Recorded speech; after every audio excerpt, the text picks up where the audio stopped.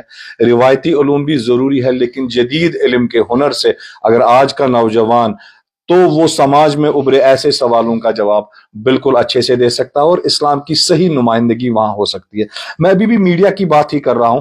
کچھ لوگ مفتی صاحب ایسی کچھ باتیں اٹھاتے ہیں کہ جیسے حجاب کا کنسپٹ ہے کہ عورتوں کے ساتھ زیادتی ہوتی ہے.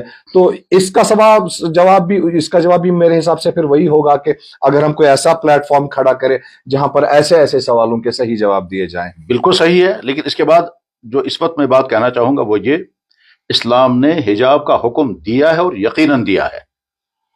اسلام کی بنیاد قرآن پر ہے، اسلام کی بنیاد جناب رسول اکرم صلی اللہ علیہ وسلم کی احادیث پر ہے. قرآن میں بھی اور احادیث میں بھی حجاب کا حکم قطعی طور پر ہے. اب ایک مسلمان خاتون حجاب کرتی ہے تو گویا وہ اپنے دین پر عمل کر رہی ہے.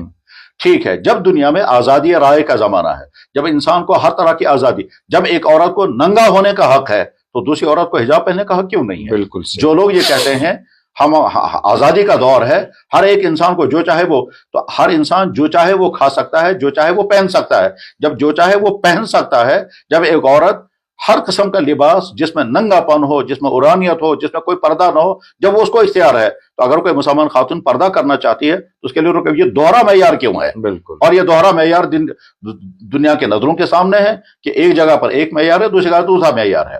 حجاب کا حکم اسلام میں ہے، یقیناً ہے. چنانچہ وہ تمام خواتین جو پہلے مسلمان نہیں تھی اور انہوں نے اسلام قبول کیا، اور اسلام قبول کرنے کے بعد وہ کیسے شوق کے ساتھ، جذبے کے ساتھ اپنا حجاب کرتی ہیں. اور اس کی مثال میں ابھی سامنے دکھا رہا ہوں. یہ خاتون جو پہلے یہ بہت اونچے درجے کی جرنلسٹ ہیں اور یہ آج مریم اور حجاب کے ساتھ ہیں اور خوشی محسوس کرتی ہیں کہ حجاب نے مجھے. مغرب کی وہ تمام خواتین جو وہاں کے فحش معاشرے سے تنگ آ چکی ہیں اور ان کی عصمتیں قدم قدم پر لٹتی رہتی ہیں، جب وہ اسلام قبول کرتی ہیں اس قدر سکون محسوس کرتی ہیں کہ آج ہم سیف ہو گئی. بالکل. فیملی سیف ہو رہی ہے، سوسائٹی ایز این انسٹیٹیوٹ کام کر رہا ہے، فیملیز میں تناؤ پیدا نہیں ہوتا ہے، ڈیورس کی ریٹ اسلامی معاشرے میں بہت کم ہے.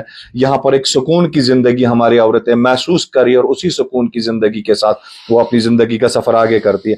تو مفتی صاحب آپ کو کیا لگتا ہے جس حساب سے میڈیا کا ابھی چلن ہے اور مسلمانوں یعنی کہ ہمارے سائڈ سے ان کے جوابات کافی کم ہے کمپیریزن میں، تو کیا اسلاموفوبیا ہے یہ بڑھے گا یا اس کے کم ہونے کے بھی چانسز آپ کو کیا لگتے ہیں؟ اس سلسلے میں پہلی بات یہ ہے کہ ہر زمانے کے مسلمانوں نے اس زمانے میں پیش آنے والے اسلام کے اعتراضات کا جوابات اسی تناظر میں دیا ہے. جب فلسفے کے ذریعے سے اسلام پر اعتراضات آئے تو مسلمانوں نے فلسفہ پڑھا اور اتنا پڑھا کہ اس زمانے کے فلسفیوں سے بھی آگے نکل گئے، جیسے امام غزالی. اور اس کے بعد پھر اسی فلسفے کے ذریعے سے ان سوالوں کا جواب دیا جو سوالات فلسفے کے ذریعے سے اسلام پر کیے جا رہے تھے. آج کے دور میں جن بنیادوں پر اسلام پر اعتراضات کیے جاتے ہیں ان بنیادوں کو سمجھنا اور اسی کے مطابق جواب دینا، یہ چونکہ میڈیا کا زمانہ ہے، جب میڈیا کے ذریعے سے سوالات آ رہے ہیں، میڈیا کے ذریعے سے غلط فہمیاں پھیلائے جا رہے ہیں، میڈیا کے ذریعے سے اسلام کی نفرتوں کا بیج بویا جا رہا ہے، تو میڈیا ہی کے ذریعے سے اس کا جواب دینا ہوگا. لیکن جواب دینے والوں کے لیے ضروری ہے کہ وہ صحیح اسلام کے نمائندہ ہو. ایسا بھی نہ ہو کہ جناب وہ اسلام کا جواب دینے کے لیے اٹھے مگر وہ اسلام کی طرف سے جواب دینے کے بجائے اسلامی کو موڑ دیا، اسلامی کی تحریف کرنے لگے. جیسے کہ بے شمار لوگوں کا حال یہی ہے کہ وہ اسلام کی طرف سے جواب دیتے دیتے خود اسلامی کو بدل دیتے ہیں، ایک الگ ڈیفرنٹ نیریٹو پیش کر رہے ہیں. وہ خود اسلام کی نمائندگی نہیں ہوتی ہے. اور یہ بھی ہر زمانے میں ہوتا رہا ہے کہ اسلام کی طرف سے نمائندگی کرنے والے کچھ نادان دوست پیدا ہو جاتے ہیں. ان کہتے ہیں اخلاص ہوتا ہے، ہم اس کے اخلاص ان کی نیت پر شک نہیں کر سکتے، لیکن یہ ایسے سمجھے جیسے کہ سرجری کرنے کے لیے ایک انسان ہمدردی سے اٹھا مگر وہ سرجن تھا ہی نہیں. نتیجہ یہ ہوا کہ پیشنٹ کا حال برا ہو گیا. بس ٹھیک اسی طرح سے اسلام کی طرف سے جواب دینے کے لیے ضروری ہے کہ صحیح اسلامی فکر رکھنے والا، اسلام کے عقیدے کو ٹھیک طرح سے جاننے والا، اسلام کے مزاج کو جاننے والا اور اسلام کس صورتحال میں کیا حکم دیتا ہے اس کو ٹھیک طرح سے مستند طور پر جس نے پڑھا ہوگا، جسے سمجھا ہوگا، وہ اسلام کی نمائندگی کرے آج کے ذہن کو سامنے رکھ کر، آج کے اسلوب کے مطابق، آج کے اصطلاحات کے مطابق، تو وہ ایک کامیاب نمائندہ بن سکتا ہے. اور آج بھی دنیا میں بے شمار افراد ایسے ہیں کہ جو اسلام کی صحیح نمائندگی کرتے ہوئے بہترین جوابات دیتے ہیں، سوشل میڈیا پر موجود ہیں. اور ایسے بھی افراد ہیں جو سوشل میڈیا پر موجود ہیں جو اسلام کے نام پر اسلام کی نمائندگی وہ کر رہے ہیں جو اسلام نہیں ہے. وہ تو اسلامی کو بدل دیتے ہیں, وہ اسلام ہی کی چیزوں کا انکار کر دیتے ہیں, اور ظاہر ہے وہ وقتی طور پر تو ان کو اگلے والوں کو مطمئن کر دیں گے, لیکن حقیقت میں وہ اسلام کی نمائندگی نہیں کر رہے. تو اگلی نشست میں ہم مفتی